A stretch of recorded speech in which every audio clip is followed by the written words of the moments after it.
নমস্কার প্রিয় দর্শক বন্ধুরা, আশা করি সবাই ভালো আছেন। আমার পাঁচমিশালি রান্নাঘরে আপনাদের সকলকে স্বাগত। আমার আজকের রেসিপি পাউরুটির চপ। এর জন্য এখানে 3-4টে আলু আমি ভালো মতো সেদ্ধ করে নিয়ে তাতে পরিমাণ মতো নুন, লঙ্কা গুঁড়ো, কুচি করে রাখা আদা, রসুন, কাঁচা লঙ্কা, পেঁয়াজ, ক্যাপসিকাম, গাজর আর অনেকখানি ধনে পাতা দিয়ে ওপর থেকে দিয়ে দিলাম 1 চামচ মতো চিনি, ভাজা মশলা, গরম মশলা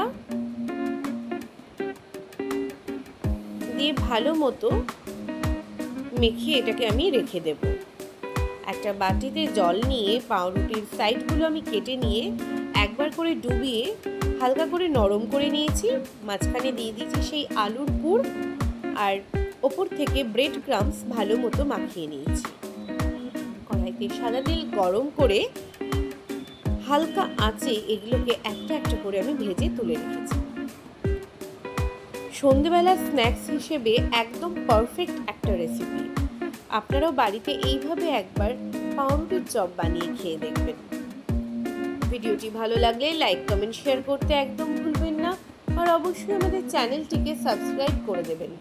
দেখা হচ্ছে পরের ভিডিওতে। ততদিন ভালো থাকবেন, সুস্থ থাকবেন। ধন্যবাদ।